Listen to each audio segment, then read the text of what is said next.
Hello everyone, स्वागत है आपका आपके अपने चैनल हंसराज स्टडी मटेरियल में। फ्रेंड्स, जैसे कि हम पढ़ रहे हैं यहाँ पर मैथ को बेसिक से पढ़ रहे हैं। इसके पहले हम कई वीडियो कंप्लीट कर भी चुके हैं। अगर आप उन्हें देखना चाहते हैं तो प्लेलिस्ट में जाकर एक बार उन्हें जरूर देख लीजिए, क्योंकि आगे की जो चीजें हैं उन्हें देखने से पहले जो बेसिक चीजें हैं वो समझ में आना जरूरी होता है। आज का हमारा जो टॉपिक है वो है फ्रैक्शन। आज हम भिन्न के बारे में पढ़ने वाले हैं। इससे पहले हम जो पढ़े थे, हमने पढ़ा था इकाई का अंक ज्ञात करना, और भी कई टॉपिक थे जो हम कंप्लीट कर चुके हैं। आज हम भिन्न का टॉपिक लेकर आए हैं। चलिए शुरू करते हैं। भिन्न भिन्न क्या होती है? देखिए, इकाई के टुकड़े को भिन्न किसे कहते हैं? इकाई के टुकड़े जब कर दिए जाते हैं तो उन टुकड़ों को ही कहते हैं को भिन्न। इकाई के टुकड़े को भिन्न कहते हैं। जैसे कि ये हमारे पास एक इकाई है, इसके हमने कर दिए टुकड़े। ये दो टुकड़े हो चुके। पहले क्या था? ये एक था, पूरा एक इकाई थी। इसके अब टुकड़े कर दिए हमने दो, तो दो टुकड़े। जितने टुकड़े किए नीचे लिखिए। जिस टुकड़े पर हमने लिखा है, भाग में रखा है, उसे ऊपर रखिए। तो अब इकाई के टुकड़े हो चुके हैं और इसे कहेंगे हम भिन्न। ध्यान रखना, किसी भी भिन्न को लिखने का तरीका क्या है? जितने टुकड़े हम उस भिन्न के करते हैं, उस इकाई के करते हैं, वो हमेशा नीचे लिखा जाता है, और जिस भाग को हम देख रहे हैं उसे हमेशा ऊपर रखते हैं। जैसे कि अब आपके पास ये इकाई है, इसके हमने टुकड़े कर दिए। अगर आपसे पूछा जाए ये भाग हुआ है कलर, तो ये भाग कौन सा है इस भिन्न का? कैसे लिखोगे? इकाई के टुकड़े कितने हैं? 1 2 3, 1 2 3 4 और 5। नीचे लिखिए 5। कितना भाग इसका कलर किया हुआ है? 1। तो ये भाग कितना है? 1/5। अगर ये ही भाग, ये इतना भाग कलर होता, तब हम क्या लिखते? दो भाग में कलर है, लेकिन टुकड़े तो नीचे 5 ही है, तो हम इसे लिखते 2/5। ये होता है भिन्न को लिखने का तरीका। भिन्न किसे कहते हैं ये हमने बताया आपको। इकाई के टुकड़े को ही कहते हैं भिन्न। अब इसके बाद अगर हम देखें भिन्न कितने प्रकार की होती है, मुख्य रूप से भिन्न 3 प्रकार की होती है। कौन कौन सी? साधारण, दशमलव और मिश्रित। एक और प्रकार है जिसमें पुनरावर्त भिन्न को भी हम लेते हैं। चलिए सारी ही भिन्न को देख लेते हैं। कौन कौन सी? साधारण भिन्न, दूसरी भिन्न हमने क्या बताई? दशमलव भिन्न, तीसरी है मिश्रित भिन्न, और चौथी पुनरावृत्त दशमलव भिन्न। क्या है ये? ये है भिन्नों के प्रकार, फ्रैक्शन के प्रकार है। अब सबसे पहले हम इसमें देखते हैं साधारण भिन्न क्या होती है। सबसे पहले हम साधारण भिन्न को देख लेते हैं, अर्थात सिंपल फ्रैक्शन।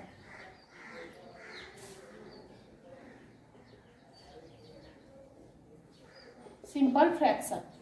अब साधारण भिन्न क्या होगी? देखिए, किसी भी भिन्न को लिखने के लिए हमें आवश्यकता किसकी होती है? अंश और हर की। अंश और हर। अंश हमेशा ऊपर लिखा जाता है और हमेशा हर जो होता है वो नीचे होता है। तो किसी भी संख्या में ऊपर अंश और नीचे हर। जैसे कि ऊपर लिखा है 3, इसमें क्या है? अंश हो है, और नीचे क्या है? 5, इसका हर है। तो कोई भी भिन्न जब किसी संख्या को अंश और हर, अंश बटे हर के रूप में लिखा जाए तो उसे हम कहते हैं साधारण भिन्न।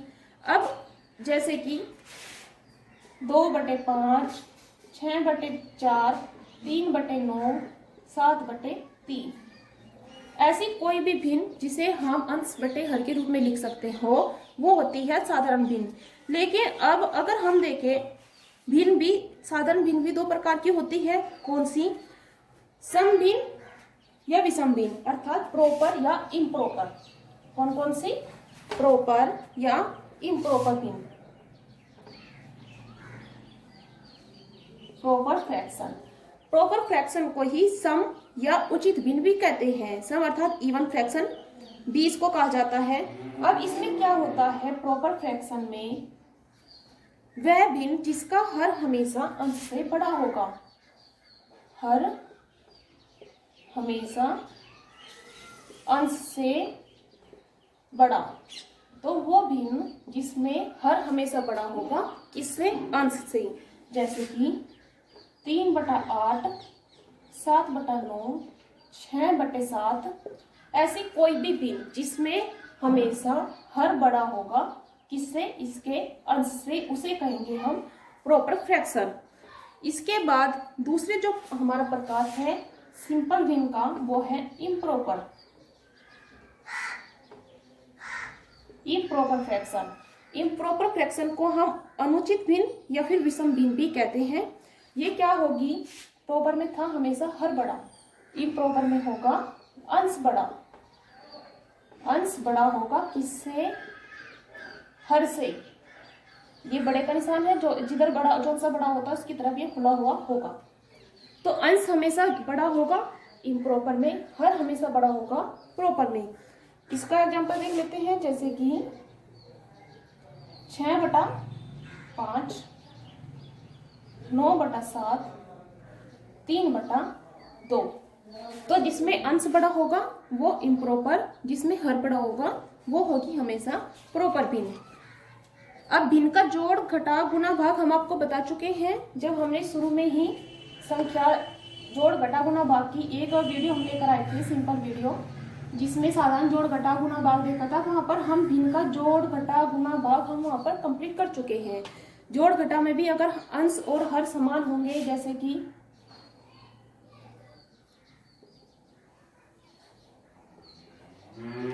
जब हर हमेशा समान होगा तब हम कैसे जोड़ेंगे, हर अलग अलग होंगे तो हम संख्या को कैसे जोड़ेंगे, ये हम वहां पर कंप्लीट कर चुके हैं। इनकी गुना करनी होगी, ऊपर ऊपर की संख्या की गुना, नीचे नीचे की संख्या गुना की जाती है। अगर भाग करना होगा तब हम क्या करते हैं, भाग दिया होता है, भाग का चिन्ह हटाते हैं, संख्याओं को उल्टा लिखते हैं और ऊपर ऊपर की गुना, नीचे नीचे की गुना। ये थे भिन्न के जोड़, गुना, भाग, ये सब हम कर चुके हैं। इसके बाद जो हमारी नेक्स्ट भिन्न आती है वो थी साधारण भिन्न, हम कर चुके। दशमलव भिन्न को अब हम देख लेते हैं। दशमलव भिन्न, जैसे कि सबसे पहले हम देखेंगे कि दशमलव भिन्न है क्या। दशमलव भिन्न अर्थात डेसिमल फ्रैक्शन। दशमलव भिन्न अर्थात जिसका हर 10 के गुणज में हो। क्या हो? हर 10 के गुणज या 10 की घात के रूप में हो, उसे कहते हैं हम दशमलव भिन्न। अब इसमें जैसे कि 0.2, 0.6, 0.75, ये सब क्या है? दशमलव भिन्न।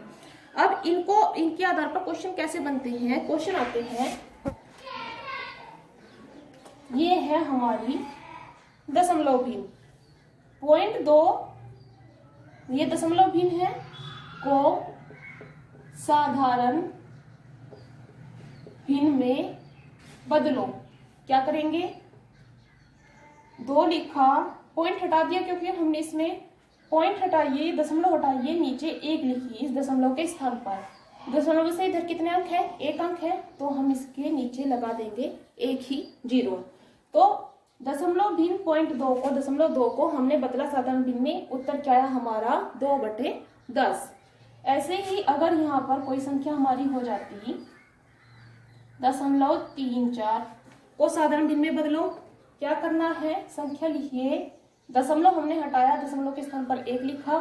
कितने अंक है इधर? 1, 2, तो 2 अंक, 2 0 हमने यहाँ पर लगा दी।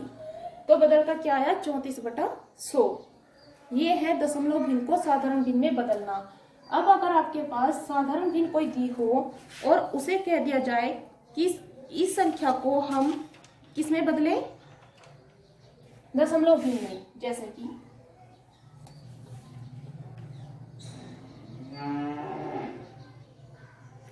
5/100 है, दशमलव भिन्न में बदलिए। क्या करना है? 5 को 100 से भाग देंगे, यही तो तरीका है। 5 पर टेबल नहीं चलेगा, पॉइंट लगाया, 1 0 लगाई यहाँ पर, फिर टेबल नहीं चला, लगा दी 0। अब जो कि एक बार और उतारना होगा दशमलव दोबारा से, तो हम नहीं लगाएंगे, तो 100 पंजे 500 हो गया। उत्तर क्या आया? 0.05। लेकिन अब अगर बटे में 100 की 10 की कोई भी घाती हो तो हम उसे सीधा सीधा भाग ऐसे ना करके क्या कर लेते हैं, नीचे 2 अंक दिए हुए हैं, 2 जीरो है तो 2 ही अंक पे हमने दशमलव लगा दिया। कोई भी संख्या आप कर लीजिए, कितनी जीरो है? 1 2 3 4, तो 0.6345। ये है दशमलव साधारण भिन्न को दशमलव भिन्न में बदलना। चलिए अब हम देखते हैं नेक्स्ट पॉइंट जो है हमारा, वो है मिश्रित भिन्न। क्या है? Mixed fraction.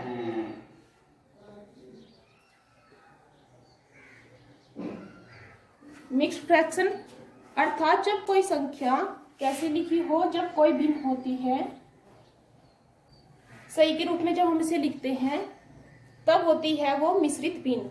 अब इस भिन्न को भी दशमलव में साधारण भिन्न में बदलना। कैसे बदलेंगे? मिश्रित भिन्न को सोल्व किया जाता है इन दोनों की गुणा और इसमें जोड़ते हैं ऊपर वाली संख्या। 5 दूनी 10 में 3 जोड़ा 13/5। ये हुई मिश्रित भिन्न को साधारण भिन्न में बदलना। अब इसके बाद अगर हमारी कोई फ्रैक्शन आती है तो वो आती है पुनरावर्त दशमलव भिन्न। क्या आती है?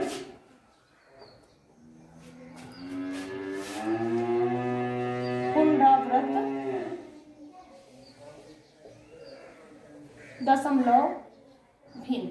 पुनरावर्त अर्थात जब दशमलव के बाद के अंक बार बार रिपीटेड होते रहते हैं। जैसे कि हमने 2 को 3 से भाग दिया, चलिए दीजिए, क्या 3 का टेबल 2 पे चलेगा? नहीं चलेगा। दशमलव लगाया, 0 उतारा, 3 छंग 18, फिर से 2 बचा, दशमलव तो एक बार ही लगाएंगे। अब 3 का टेबल फिर चलाइए, 3 छंग 18, फिर 2 बचा। तो ऐसे ही आते चले जाएंगे और ये संख्या कभी भी खत्म नहीं होगी। तो इसमें 6 बार बार आता चला गया और जब बार बार आता है उसे ही हम बोलते हैं पुनरावर्त। तो यहाँ पर 0.6 के ऊपर हम लगा देंगे बार, इसे ही पुनरावर्त कहा जाता है। अब अगर आपके पास सीधा सीधा क्वेश्चन ये ना देके ये दे दिया जाए और इसे सोल्व करने के लिए बोला जाए, तब आप क्या करोगे? तो इसके लिए फॉर्मूला होता है, जब x पर बार होता है तो हमें क्या करना है, x ऊपर लिखिए, नीचे जितनी संख्याओं पर बार लगा है उतने ही हम 9 लिख देते हैं। तो इसको सोल्व करने के लिए क्या करना है, 6/9, 3 दूनी 6, 3 तिया 9। आगे हमारी फिर से वही संख्या। तो ये होता है इसे सोल्व करने का तरीका। और अगर दशमलव ये देखिए के बाद 2 अंक है, दोनों रिपीटेड है, तो हम कैसे करेंगे, XY लिखेंगे। कितनी संख्याओं पर बार लगा हुआ है? 2 पर लगा हुआ है, तो 2 बार ही हम 9 को लिख देंगे, 99 लिख देंगे। अगर यहाँ पर XYZ हो, इन पर बार हो, तो XYZ/999। ये है दशमलव पुनरावर्त दशमलव भिन्न। ये आज हमने भिन्नों के प्रकार पढ़ा। इसके बाद हम इनसे संबंधित क्वेश्चन लेकर आएंगे, जैसे कि बड़ी भिन्न, छोटी भिन्न, भिन्नों को अवरोही क्रम में लगाना। इनसे संबंधित जो भी क्वेश्चन होंगे उन्हें हम इसके नेक्स्ट पार्ट में लेकर आएंगे। तो चलिए फ्रेंड्स, मिलते हैं हम नेक्स्ट पार्ट में।